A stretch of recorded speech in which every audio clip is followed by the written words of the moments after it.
everybody, welcome back to my channel. So I know the last videos that I posted or that you've seen or maybe not have seen, I said I was coming back and I was going to do more videos, but there's been a lot going on. As you can see, nails are broken, one hand is good. You can tell I have a hard life.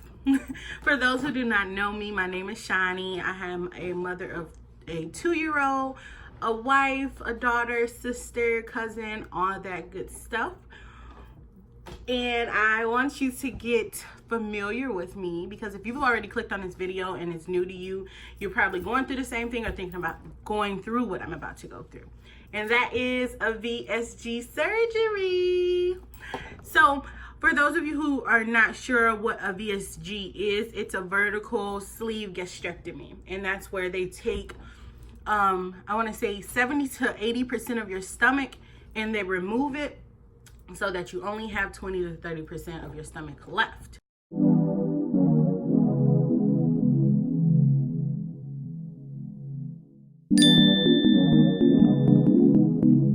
The biggest reason on why I want to have this surgery, well, I've been asked this question so many times. I've been going through this process seriously for a while.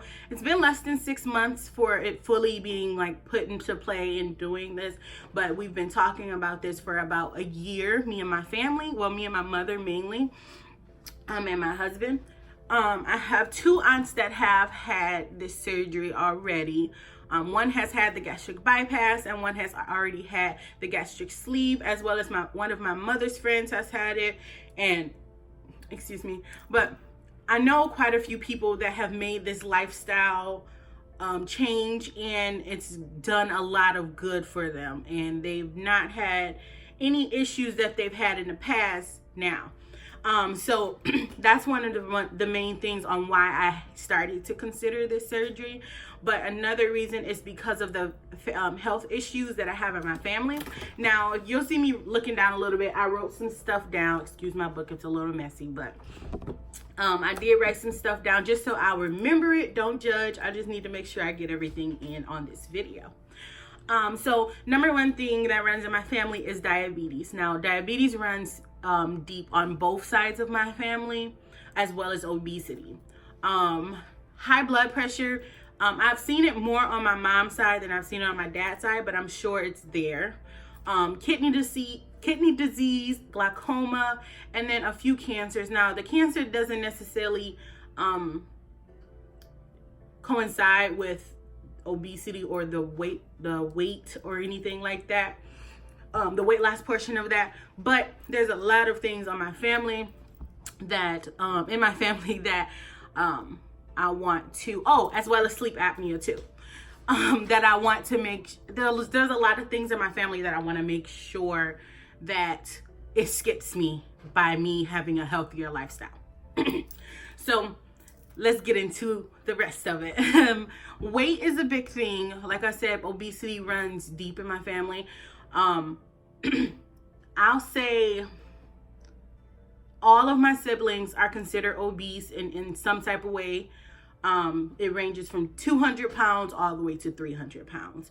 So that's one thing that's just within my siblings. My mom didn't really go through obesity growing up. But for myself, I've been considered obese since I was maybe 10, somewhere around there. But I have always been considered obese in the doctor handbook. And I know a lot of people don't go by that because they go off of a very small weight in a big population of people. So, and as if you're a black person like me, you know that hips and thighs is something that's just, well, some people, but hips and thighs is just something that comes natural, and it has its own little weight to it as well. So even if you don't look like you're obese, sometimes your doctor will say, oh, maybe you should lose a little bit of weight. And for me, that's what happened to me my entire life. I've been told that I needed to lose weight and I needed to do this and I needed to do that, blah, blah, blah, blah, blah. And in my head, I was just like, I'm beautiful, I'm curvy. You wouldn't understand because I'm curvy. But as I got older, and especially after I had my daughter, my weight skyrocketed. At my highest weight when I gave birth, I was 380 pounds when I gave birth. Before I gave birth, but like right when I found out I was pregnant, I was around 240. Granted, I did have health issues and I did have a lot of water weight on me because I had preeclampsia. If you have not seen my videos before, they are back there and it tells everything what preeclampsia is and all that good stuff. Now, the doctor does tell you when you have preeclampsia that it does not pertain to weight, and it's just a common thing that happens, which is very true. But when I went and I was saying that me and my husband were thinking about having another kid, like when I was right after I had my daughter, we were thinking about having one sometime this year actually. And one thing that my doctors, both doctors, my primary care doctor as well as my OBGYN, they both wanted me to lose between 50 to 100 pounds. And they wanted me to lose that before I had my next child so that I would reduce the risk of having preeclampsia again, as well as having any issues with my pregnancy, because having a high-risk pregnancy the first time, there's more likely of a chance for you to have a high-risk pregnancy the second time, but there are ways that you can reduce that risk. And that was me losing weight. Now, at that time when they were telling me I should lose weight, I lost about 70 pounds after giving birth, and that was due to all the fluids leaving my body. Actually, yeah, I'll say it's between 70 to 80 pounds. So I was around, maybe it was 90 pounds, 70 to 90 pounds after I gave birth. I want to say maybe 3 months after, I had ended up weighing myself for some reason, and I remember seeing on my scale like 290 something, and I hadn't seen that for a while, and so I was happy about that, but at the same time, I was still close to 300 pounds. And as the years progressed, I did end up gaining maybe 20 pounds more. And that just came from a lifestyle change of me having a child that started to eat, me trying to get up and go and have quick things. I started school, so there was a little bit more stress on me. So a lot of things had happened within the past 2 years that changed my body as well after birth. But as I said before, me and my husband, we were trying to have another one somewhere around this year, but I didn't want to go into another pregnancy with a high risk pregnancy. And when you're plus size, you're automatically in the doctor's field. In their handbook, or whatever you want to call it, their guidelines, anyone that is considered obese or morbidly obese, especially, your pregnancy is high risk due to gestational diabetes. It can be there's other factors that I can't think off the top of my head, but you're already a high risk pregnancy when you're a plus size pregnancy, so the doctors automatically pay a little closer attention to you than they would with someone who had a healthy weight and could possibly have a healthy pregnancy due to their weight. So that's another reason why. And also another reason why I want to have this surgery, and this is probably maybe second, maybe third reason why I wanted to have this surgery, and it's because of my lifestyle. Prior to having my daughter, I was 200 pounds. I didn't leave 200 pounds. I was anywhere from 200 to 210 at the most, or 220 at the most, around the time, well, before I had my daughter, when I was in my 20s. And for me, that was a good weight, because at my prime, I was 180 pounds. And I felt like, even to this day, I still feel like that weight on me looks amazing. And it's because I've always had a lot of butt, I've always had a lot of hips, I've always had a lot of thighs, I've always had big breasts. But those are the reasons why my weight fluctuated differently and looked different from someone else who weighed 180 pounds. And also someone who weighed 200 pounds. Now, I know most of my 200, when I was around 200 pounds, between 200 and 220, that came from happy weight. I had got into a relationship. We had been together for about a year before I got pregnant, and we just enjoyed each other's company. We both had gained weight, but it wasn't excessive weight. around the time when I got pregnant, my husband also gained weight, and we were enjoying our pregnancy, but we also had stress, so that mixed in, and that made us get a lot bigger than what we were looking for. But our lifestyles changed, the way we dressed changed, when we went out changed, going shopping changed drastically for me. I went from always wanting to go shopping, finding cute stuff that I liked, because my style is very different from a lot of people in my family and a lot of my friends. I dress very different. I can't even explain to you the style of how I used to dress, but that was me, and that's still me. I still want to dress like that. That's still what I like to find when I go shopping, but at the size that I am and the sizes that I wear, I'm not able to really find that look that I'm looking for, and the way I want to dress. I don't feel like it flatters my body at this moment. Now, there are so many people that I know that embrace their plus size body, that embrace their plus size lifestyle or plus size style, but me personally, that's not what I want. I do love how I looked when I was my goal body, I should say, is around 160 to 180. That's my goal body. Based off my height, I'm only 5'1", and I believe, oh, my glasses. I believe my weight, no, I'm not sure about that, but that's my goal body, and that's the weight that I want to go back to, because it was easier for me to find my clothes.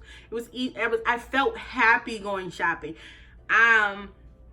And I'll talk about it in another video on one of the requirements on what was needed for you to have the surgery approved by your doctor and by your insurance.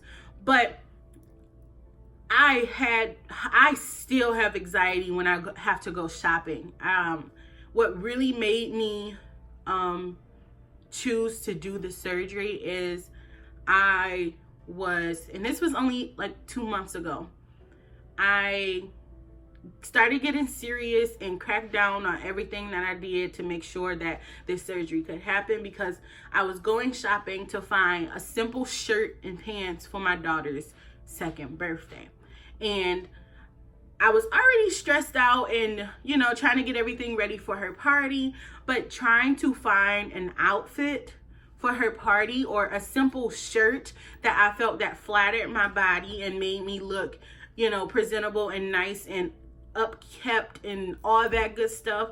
It was so hard for me, and I didn't like that feeling.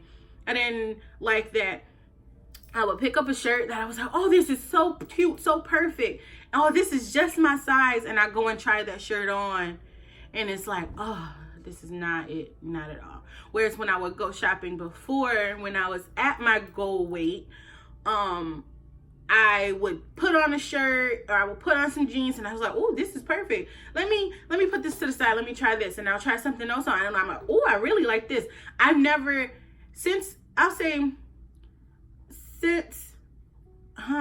Let's see. I'll say it's been about 3, maybe 4 years. No, 3 years, 3.5. I have not been able to go into a store and hold something up or try something on and have options.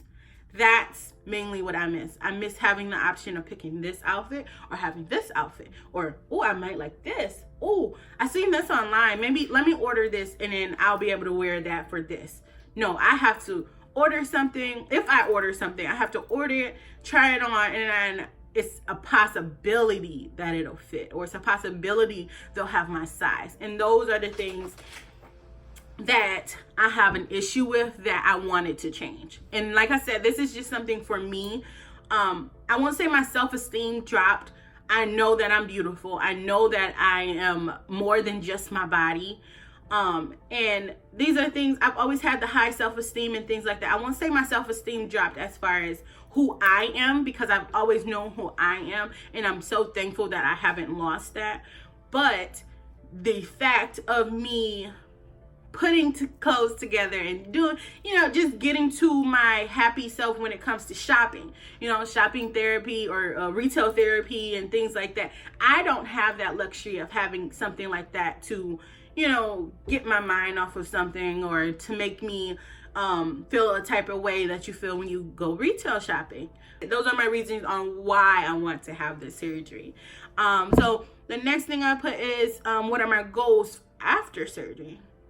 So as I said, my goal weight, the doctor's goal weight for me is totally different from my goal weight. The doctor's goal weight for me, and they're factoring in my height, and they're also factoring in my age. They want me to be around 130 pounds. Now, I have family members that are 130 pounds, and they're very, very, very small. And I'm not shaming that, but the way I've always been built, I've been curvy, literally curvy my entire life.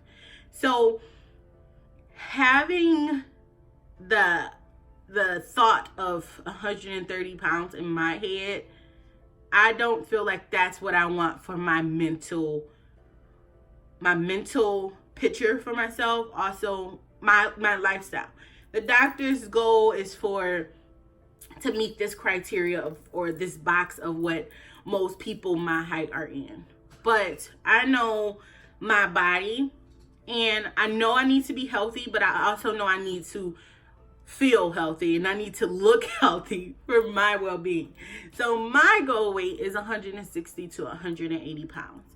And right now, my current weight is, well, when I first started and I first went to my doctor's appointments and everything, my weight was 315 pounds. And my current weight now is 300 pounds, and maybe a little less. I have not looked at the scale in about 2 weeks. So maybe a little bit less. Actually, it might have been 3 weeks. It'll be 3 weeks soon. But yeah, my current weight is around 300, anywhere from 290 to 300 right now. I know I've been eating a lot different from prior to me starting, mainly because I want to get ready for my surgery, and I want to start early rather than starting later. Now, I will say I have not started my liquid diet, and the reason why, and I will tell you that in a minute. But yes, my goal weight is between 160 to 180. And everyone's going to tell you something different. They're going to say, oh, you don't need to lose that weight, that much weight. Or you'll have some people that will say, oh, you should do what the doctor says and lose all the weight and go to the doctor's goal weight. You won't look sick. You won't look this. You have to make that decision for yourself, because that person, their body is not yours. Their mind is not yours. You have to literally make a mental picture or a mental goal, what you want, when you want to get there, or what's your goal date to get there. And you have to stick with it, because at the end of the day, someone can tell you, oh, this is what your goal should be, or this is what your goal should be, or this is what you should do. But they're not in your headspace. They're not in your brain when you go to bed. My husband's, he's not in my head when I'm going to bed and I'm thinking about this, and this, and this, and that while I'm closing my eyes and going to sleep. Or he's not in my head when I'm walking around. He's with me when I go shopping, but he's not in my head while I'm trying on these clothes. He can tell me I'm beautiful all he wants to, but I have to know that. So he can tell me I'm beautiful at 130, or he can tell me I'm beautiful at 300. And if I'm not feeling that, that can make or break the whole situation. No one else can make your happiness but you. So no one else can get you to your goal but you. No one else can set your goal but you. And that's the headspace that I have going into this. And I want these series, because I wouldn't even call it a series, this lifestyle that I will be sharing on my channel from now on, I want that to be the positive energy. It's your goal. It's your mindset. It's your body. No one else can change it for you. No one else can tell you to stop picking up a hamburger every time you go out. No one else can tell you to eat a salad if you don't want a salad. So either way it goes, rather they're trying to tell you to be healthy, or rather they're just trying to tell you to live your life, you have to do what you want to do. If you want to eat healthy, you eat healthy. If you don't want to eat healthy, you don't eat healthy. But you have to make these changes for yourself. And any trainer will tell you that. You have to want it. You have to want to change, or you have to want to keep it that way. So that's pretty much it. There was something I wanted to say. I can't remember off the top of my head, but this is a lifestyle change, and this is the lifestyle change that I want to make, a decision that I'm super happy to share. Leave a comment if you've ever thought about having VSG surgery. Leave me any comments, any concerns, any questions that you may have that you want me to go over. We'll be going through this together. So if you're going through this right now, perfect. This is a perfect time for us to be, sisters or brothers, and keep it, going. If you've been through this, tell me things that you've done to keep your weight off, or to keep you going to losing your weight. Tell me your experiences. I know I watched quite a few YouTubers that have had the surgery, and they don't want to speak about it. That was just their choice to have the surgery. They don't want to really share what's going on. They share a few tips here and there, but they tell you I've had the surgery, but they go through it themselves. But I also watch YouTubers that want to share their story and their lifestyle, or their process of the whole thing. And I plan on sharing mine because I know that they helped me, and I want to help someone else, but I know my help may be different from someone else's help. So yes, I look forward to all your comments. Like this video if you are excited for me. You can dislike it too if you don't think that's something I should do. I don't mind all comments. Believe me, there's nothing that I have not heard. But I really appreciate you guys taking the time out and watching this video. And I hope that you come back, and I hope that you subscribe. I hope that you are having a wonderful day. I hope that, you are in the right mind state or headspace. That's the word. And I will see you guys on the next video. Bye.